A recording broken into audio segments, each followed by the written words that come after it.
அன்பு. நானும் மனைவி தேவி, பையன் ஈஸ்வர் வாக்கிங் போயிட்டு உழவர் சந்தையின் கடைசியில் உள்ள பாட்டி கடையில் தான் எப்போதும் பழங்களை வாங்குவோம். யாரும் துணை இல்லாமலும் வைராகியத்தோடு உழைச்சி பழக்கடை வச்சு பிழைப்பு நடத்தும் பாட்டி. எடை போட்டு வாங்கி பணம் கொடுத்த பிறகு நான் வாங்கின பழங்களில் ஒன்று எடுத்து பிச்சு வாயில் போட்டு, புளிப்பாக இருக்கே, நீங்களே சாப்பிட்டு சொல்லுங்கள் என்று பாட்டியிடம் சொல்வேன். அவங்களும் சாப்பிட்டு பார்த்து, இல்லைப்பா நல்லா தான் இருக்குது என்று சிரிப்பாங்க. அப்படியா என்றபடியே நடையை கட்டுவது வழக்கம். இந்த முறை ஈஸ்வரும், ஏன்பா தித்திப்பா தானே இருக்குது, எதுக்கு எப்போ பார்த்தாலும் அந்த பாட்டி ஏதாவது சொல்கிறீங்க என்றான். நானும் சிரித்தபடியே, டேய், பழம் விற்கிற அந்த பாட்டி தனக்குன்னு ஒரு பழம் கூட சாப்பிட மாட்டாங்க, இந்த சாக்கில் செலவு இல்லாமல் அவங்களும் ஒரு பழம் சாப்பிடட்டுமேனு தான் நான் அப்படி பண்ணுறேன் என்றேன் பெருந்தன்மையாக.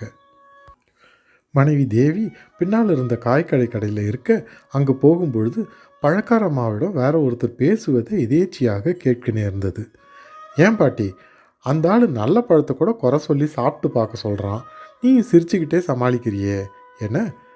அதுக்கு பாட்டியும், அந்த தம்பி வழக்கமாக தான் வாங்கினதுலேருந்து நான் சாப்பிட்ணுன்னு ஒரு பழத்தை எனக்கு அப்படி சொல்லி கொடுக்கும், நானும் தெரியாத மாதிரியே சாப்பிட்டு பார்ப்பேன், ஆனால் எப்போவுமே அந்த தம்பிக்கு மட்டும் எடையோட 2 பழம் கூடத்தான் போடுவேன்னு அதுக்கு எப்படி தெரியும் என சிரித்தார்.